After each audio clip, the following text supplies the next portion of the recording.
তার জন্য জিন্দেগি নষ্ট করল, সমবয়সী বন্ধুদেরকে দেখাইতে গিয়া।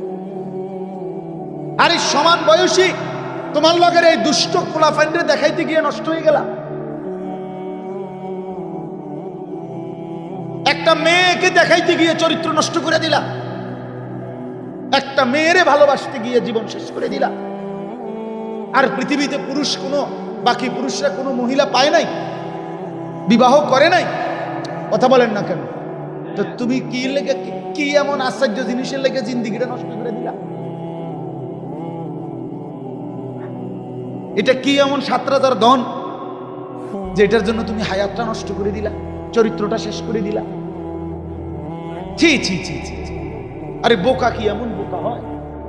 এটা তো এমনি আসতেছে, হালাল আসতেছে কিনা বলেন না কেন? কোরআনে আল্লাহ বলেন, আমি যাকে পুরুষ বানিয়েছি, আমি আল্লাহর ওয়াদা তার জন্য তার হালাল স্ত্রী আমি তার দেহের অংশ থেকে বানাইয়া রাখছি। আর কেমনে কইতো আল্লাহ বাংলায় কইতো?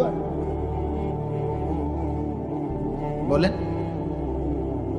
অমিন আয়াতিহি আন খালাকা লাকুম মিন আনফুসিকুম আজওয়াজা।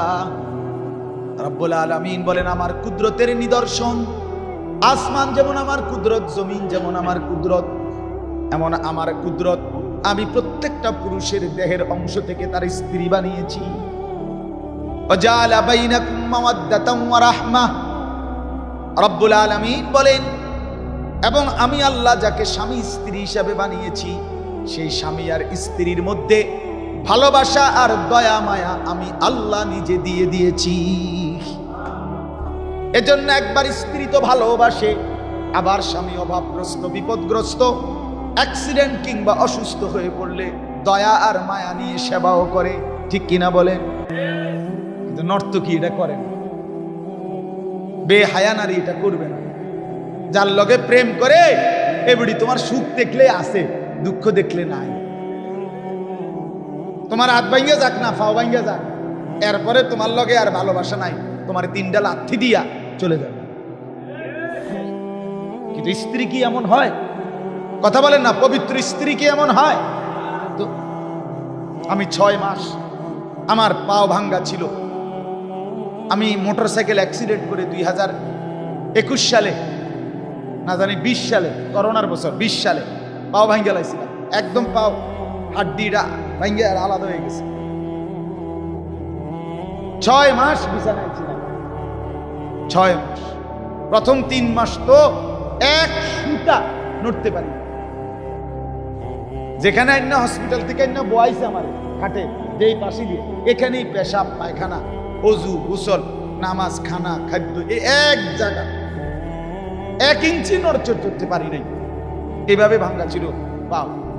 এই 6 মাস তো বিবি রাত দিন, আমার স্ত্রী আমার বিবি, সে তো আমার জন্য সীমাহীন দয়ার মায়া নিয়ে আমার আগলায় রাখছে। সে তো আমার সমস্ত জরুরতের যে কোনো পেশাব পায়খানা খানা খাদ্য সব কিছু হাসি মুখে বরং করে নিছে। সে তো সেবা করছে কেন? হালাল স্ত্রী হওয়ার কারণে, পবিত্র স্ত্রী হওয়ার কারণে, চরিত্রবান স্ত্রী হওয়ার কারণে। সিনেমার নর্তকী এটা দেখাবে, রাস্তার প্রেমিকা এটা দেখাবে? ছেলেদেরকে বুঝান, আপনাদের ছেলেদেরকে বুঝান, ওরা নষ্ট করে দিচ্ছে নিজের জীবন।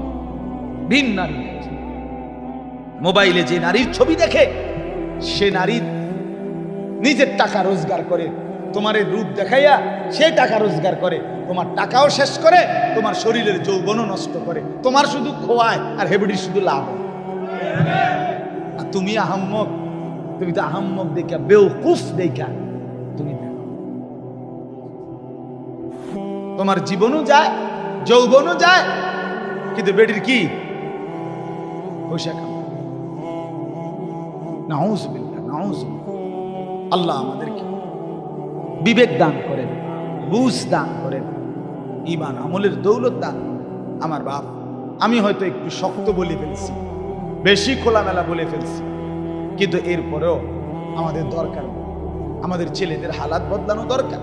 আমাদের ছেলেদের এমন হবে কেন? মুসলমানের ছেলে 24টা ঘন্টা মোবাইলের থেকে যেন চোখটাও তুলতেছে, হাঁট সাইতে সাইতে হাঁটে, মোবাইল চাইতে চাইতে হেঁটে আনে, মোবাইল চাইতে চাইতে পেশাব করে, মোবাইল চাইতে চাইতে টয়লেট বাথরুমের মধ্যে আপনার জরুরত সারে, মোবাইল দেখতে দেখতে ভাত খায়। আর এটা কি অপদার্থ? এরকম অপদার্থ হয় কেন? এটা মানুষের বাচ্চা এত বেউকুফ হয় কেন? জিন্দিগি পুরাটা বড় মোবাইল হাতে দিয়ে দিলা, এটা কোন ধরনের কথা? এটা কেমন রুচি আপনি বলেন না? আমি অনেক সময় দেখছি আমার গাড়ি রাস্তার পাশে ছেলে পেলে মোবাইল টিপতে টিপতে যাই, পুরা হরন কানের কাছে সাপ দিয়া ধরে ড্রাইভারে, তারপরে গিয়ে ডাকাইতে টের পায় যে কি আইছে, গাড়ি আইছে। এর আগ পর্যন্ত এতটা নেশা মোবাইলের।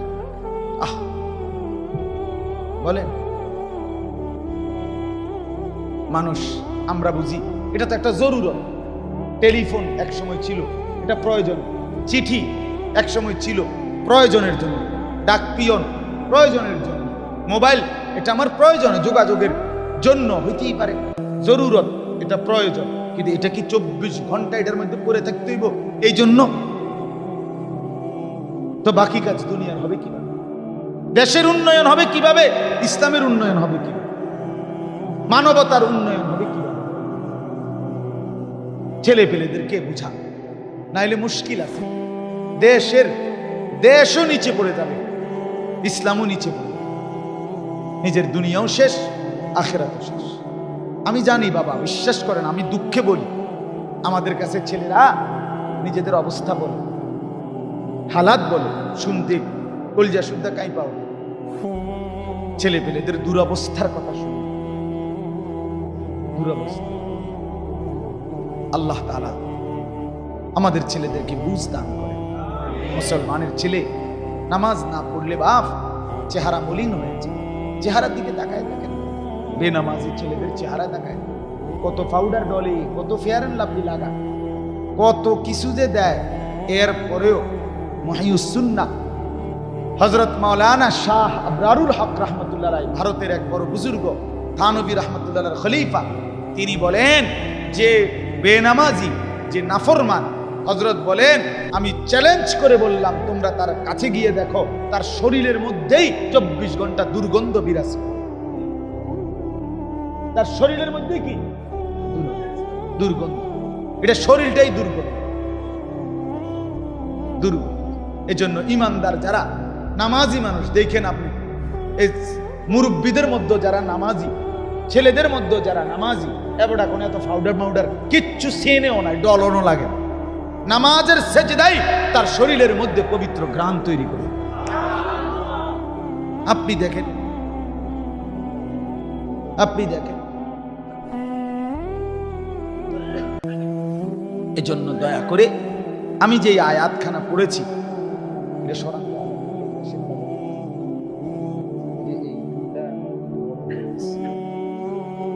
এই আয়াতটা এবার দেখেন, তাইলে আমার কথা শেষ। এই আয়াতের প্রসঙ্গকে সামনে রেখেই বলছি। এই আয়াতের কথাটা হইল কোরআনুল কারীমের 16 নম্বর পারা 19 নম্বর সূরা, সূরায়ে মারইয়াম। এই সূরার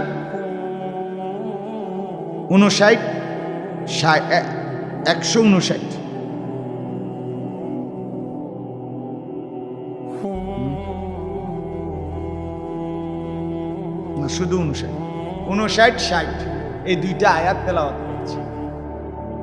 আয়াতের মূল কথা হলো এই, আমরা প্রত্যেকেই জানি, আগে একটু কথা বুঝেন, পিছন থেকে আছে আয়াতে। এই পৃথিবীতে প্রথম আল্লাহ তাআলা মানুষ আবাদ করছেন, শুরু করছেন কাকে দিয়ে? এটা আমরা বুঝি না সবাই?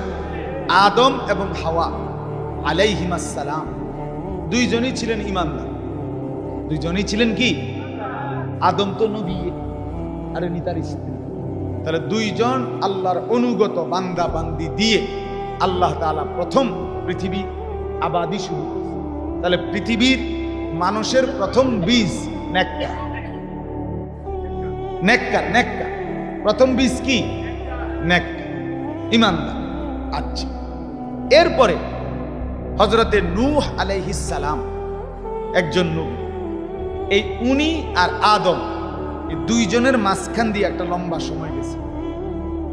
এই সময়টাতে মানুষ হয়ে গেছে দুই রকম, কিছু ইমানদার, কিছু বেঈমান, কুফর, শিরিক, আল্লাহর নাফরমানি। আল্লাহ তাআলা তখন নবী পাঠালেন, নূহ আলাইহিস সালাম। মাঝখান দিয়ে আরো দুইজন নবী আছে, হযরত শীশ আলাইহিস সালাম, হযরত ইদ্রিস আলাইহিস সালাম। ওনারা নূহ নবীর আগের নবী। তো এরপরে পৃথিবীতে আসলেন নূহ আলাইহিস সালাম। নূহ নবী 950 বছর একটানা এই অবাধ্য জাতিকে আল্লাহর দিকে ডাকছে। কয় বছর? 950 বছর। কিন্তু বাপ, খামখেয়ালি কথা, 950 টাকা আর 950 বছর। আমি এটা সবসময় বলি, 950 টাকা মানে 50 টাকা কমে 1000, এটা সামান্য। কিন্তু 950 বছর, এই আমরা এখানে যারা বসছি, আমগো প্রত্যেকের একসাথে হায়াত এবং বাপ দাদা 14 গোষ্ঠীর হায়াত মিলাইলেও 950 মিলাইতে কষ্ট। কথার কথা, এতটা লম্বা সময় তিনি আল্লাহর দিকে মানুষকে দিয়েছেন। বিনিময়ে ওনার হাতে কালেমা পড়ছে সর্বোচ্চ 80 জন। 80 জন। কত জন? আচ্ছা, কত কেমন ডাকাইতেছিল মানুষকে? মানুষদের মানুষ ফাত্তরের মতো আছে, ঠিক না? আল্লাহ।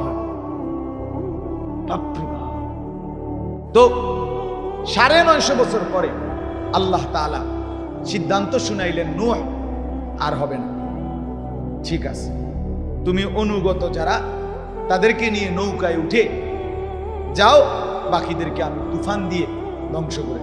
মানে আমি সংক্ষেপে বলতেছি, আল্লাহ তাআলা বাকিদেরকে তুফান দিয়ে ধ্বংস করে দিলেন।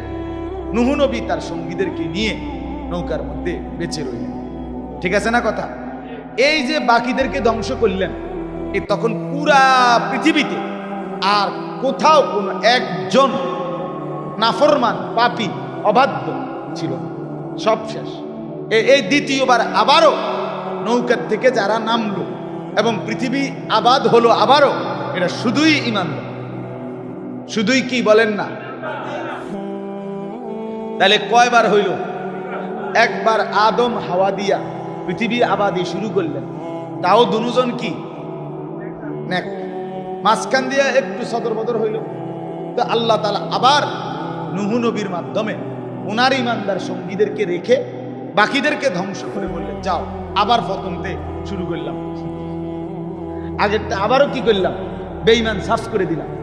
এইবার আবারও ইমানদার নূহ নবী এবং তার অনুসারীদেরকে নিয়ে আমি আল্লাহ তাআলা দুনিয়া আবাদি শুরু করি। নূহ নবীর আল্লাহ তাআলা বলেন, এইবার নূহ নবী এবং নূহ নবীর বংশধর, আরে অনুসারী, ওই যে 70-80 জন, এদের পরে যারা আসবে কিয়ামত পর্যন্ত, ধীরে ধীরে ধীরে ধীরে এরা এদের উত্তরসূরি। এরা কাদের উত্তরসূরি? নূহ নবী এবং তার সঙ্গীদের উত্তরসূরি কিনা বলেন না? উত্তরসূরি বুঝেননি? ওয়ারিস। আমি আমার বাবার কি উত্তরসূরি, আমার বাবা হলো পূর্বসূরি, আমি হলাম কি উত্তরসূরি। তাহলে পূর্বসূরি হলো নূহ এবং তার ইমানদার সঙ্গীরা, আর এরপরে যারা আসবে কিয়ামত পর্যন্ত তারা কি উত্তরসূরি। এই আল্লাহ তাআলা এই আয়াতে 59 নম্বর আয়াত এবং আগের আয়াত থেকে আল্লাহ বলছেন, এই পরবর্তী উত্তরসূরি হবে দুই রকম, পরবর্তী জেনারেশন হবে দুই রকম। কয় রকম? ওয়ারিস হবে দুই রকম, এক উত্তম ওয়ারিস, দুই নিকৃষ্ট ওয়ারিস। একদল হবে সর্বযুগে, আল্লাহ বলেন সর্বযুগে একদল থাকবে উত্তম ওয়ারিস, উত্তম উত্তরসূরি, আরেক দল হবে নিকৃষ্ট। দেখার বিষয় হলো তুমি কোন দলে। খালাস, দেখার বিষয় হলো আমি কোন।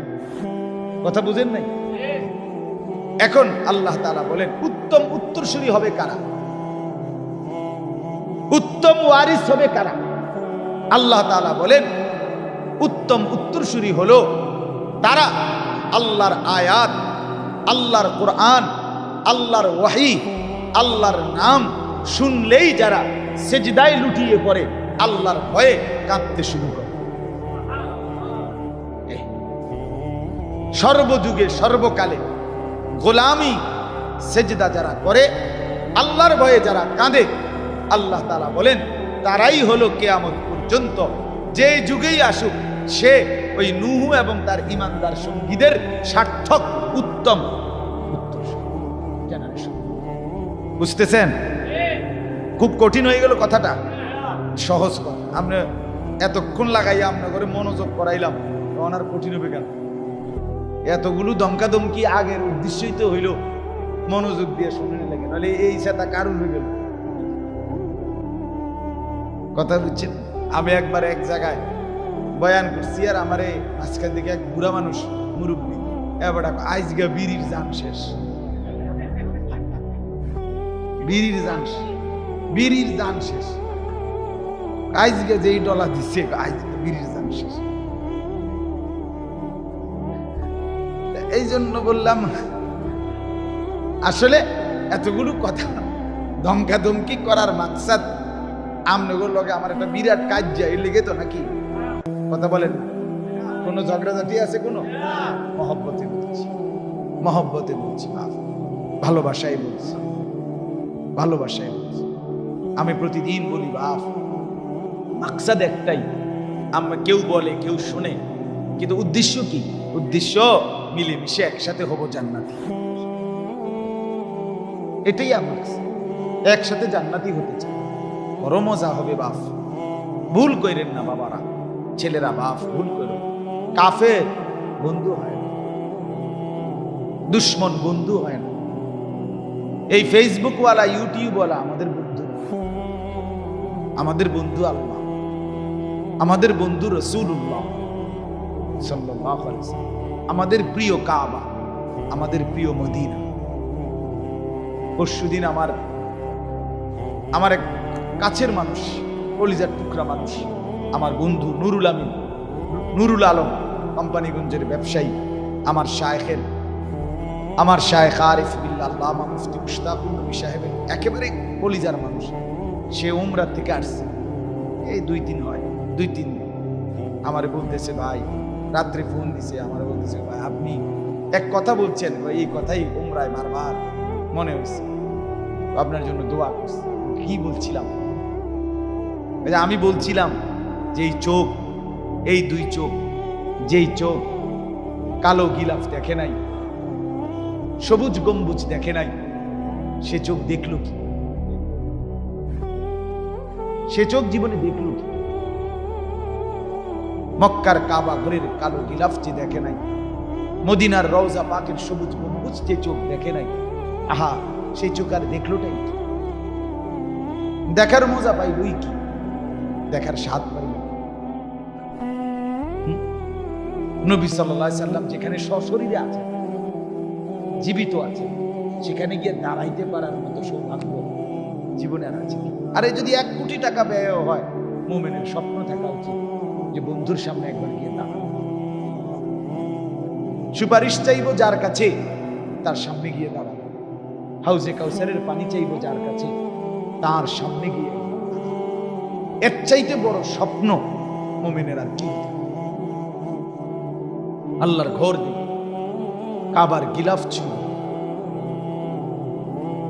এর স্বাদই আলাদা, অনুভূতি আলাদা।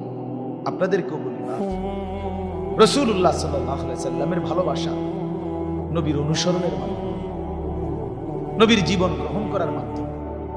নবীকে ভালোবাসার নামে শুধু খানা খাদ্যরে প্রিয় বানায়, শুধুই জিলাপি, শুধুই বিরিয়ানি, শুধুই খিচুড়ি। আমার বাপ, নবীর ভালোবাসা না। নবীর ভালোবাসা নবীকে কলিজা দিয়া গ্রহণ করা। নবীর ভালোবাসা আপাদমস্তক জীবনটা নবীজির সুন্নাতের উপরে উঠা। আমার খুলনার হযরত আরিফ বিল্লাহ হযরত মাওলানা মুফতি নুরুল আমিন সাহেব হযরত বলেন, নবীজির ভালোবাসা যদি কেউ বাড়াইতে চায়, নিজের মধ্যে আনতে চায়, তার 5টা কাজ করা উচিত। কয়টা? 1, প্রত্যেক সোমবারে রোজা রাখা। নবীজি আজীবন প্রত্যেক সোমবারে রোজা রাখতেন। কিবারে?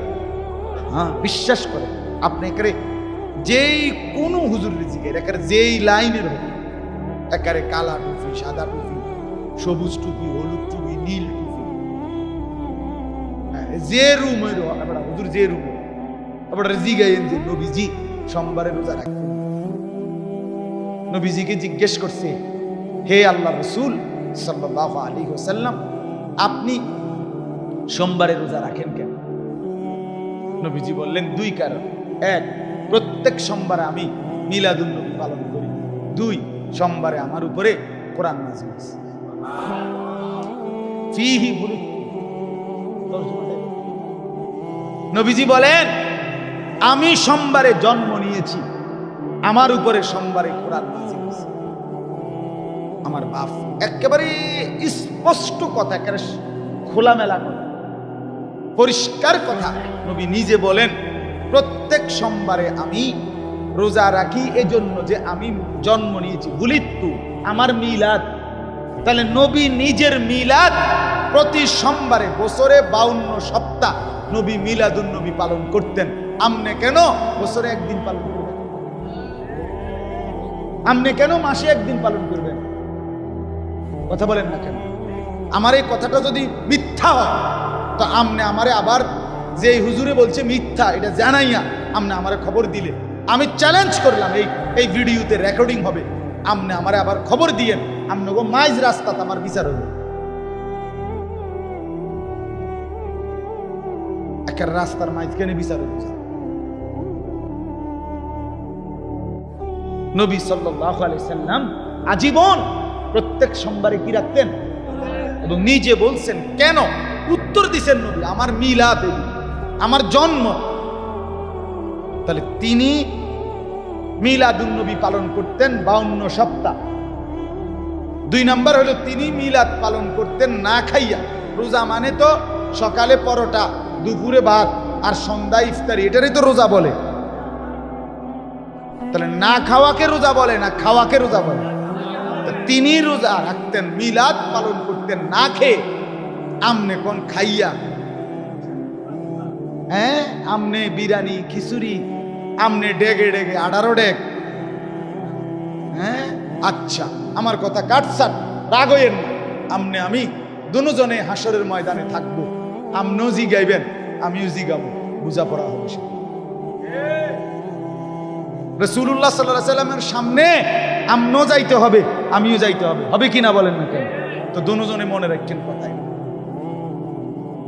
দুজনে জিগাবো, সেদিন ফয়সালা কারমা আছে কারমা।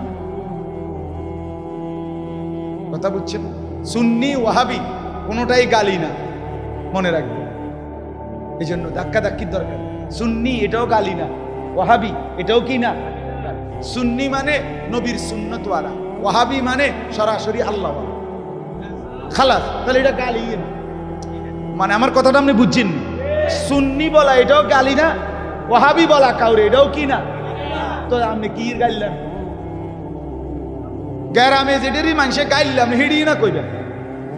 যার বিরুদ্ধে আপনার গালি দিতে মন চায়, তো যেটারে কয় গালি, এটা না গালি দিবেন। এই যে কুত্তার বাচ্চা, শুয়োরের বাচ্চা, এটি না কয় গালি। আমনে এমনি না গাইল লেবেন, আমরে এমনি গাইল লেলে না লাভ আমার, কারণ আমনে গাইল লেবেন আর আমার নেকি আসবে হাসরের ময়দানে, আমনে ফেরেশতার সামনে জবাব দিবেন আল্লাহর কাছে। আপনি গাইল লেবেন, আমি গাইলেনই তো হয় না। আপনি মনে করছেন আপনি গাইল লেছেন, আসলে তো হইল না, লাগলো না। তো মজার ঘটনা হয়, আপনি জানতো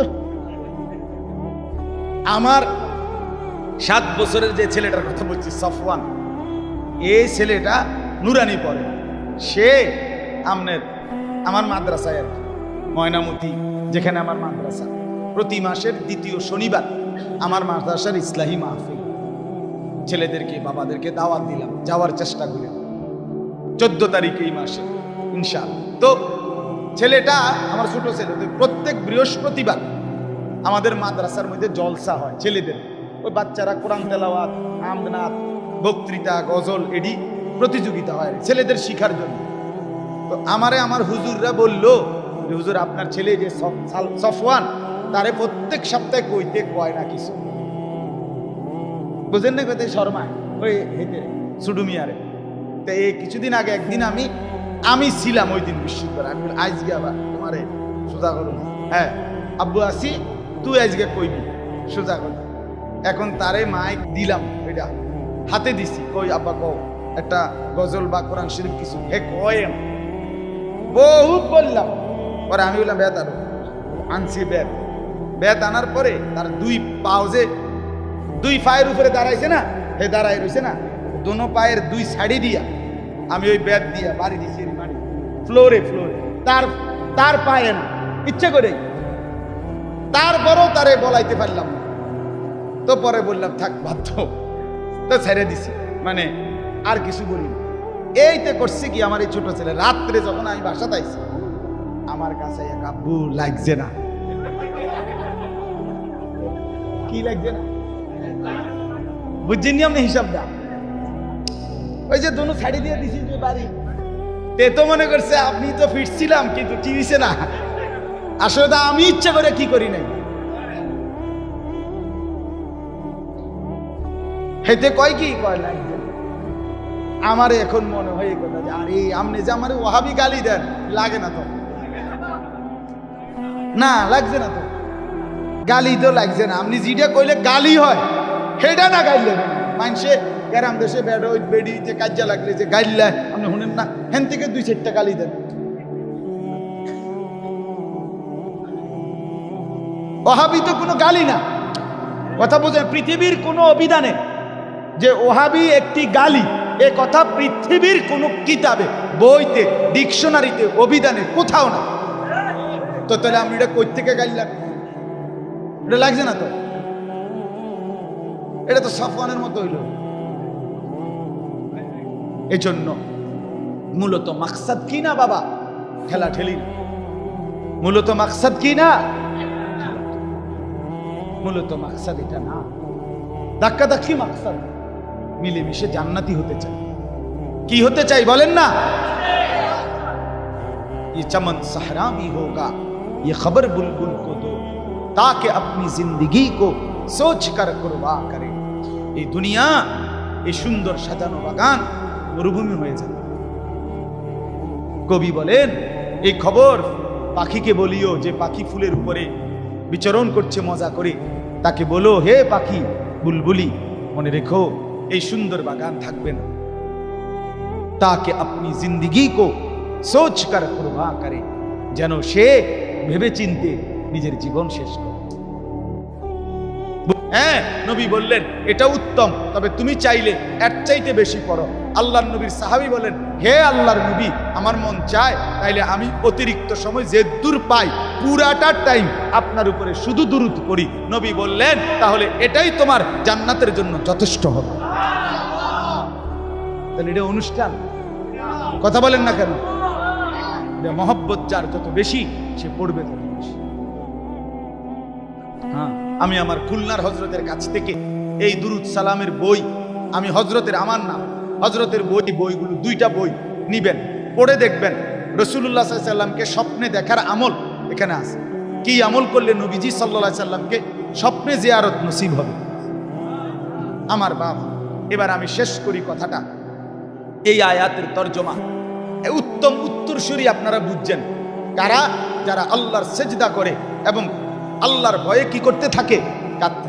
এবার এই আয়াত দেখেন, আল্লাহ বলেন ফাখালাফা মিন বাদিহিম খালফুন, আল্লাহ বলেন আর এরপরে ওই যে নূহ আলাইহিস সালাম এবং তার ঈমানদার সঙ্গীদের পরে উত্তরসূরি হবে কয় রকম বলেন না, বলেন শেষ। আরে 5টা মিনিট, কথাটা শেষ। কয় রকম উত্তরসূরি বলেন না? এই উত্তম উত্তরসূরি বুঝছেন কিনা? যারা আল্লাহকে সেজদা করে এবং কি করে? আল্লাহর ভয়ে কি করে? কাঁদতে থাকে, মানে আল্লাহর গোলামি করে, বন্দেগী করে। আর 2 নাম্বার হলো নিকৃষ্ট উত্তরসূরি। আল্লাহ বলেন অতঃপর আসতে থাকবে সর্বযুগে নিকৃষ্ট উত্তরসূরি। কারা?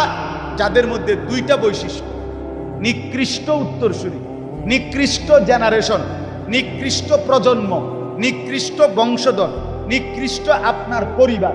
কারা? যার মধ্যে দুইটা গুণ আছে। এক, আদাউস সালাহ, আল্লাহ বলে যারা নিয়মিত নামাজ নষ্ট করে দেয়। আপনার যেই ছেলে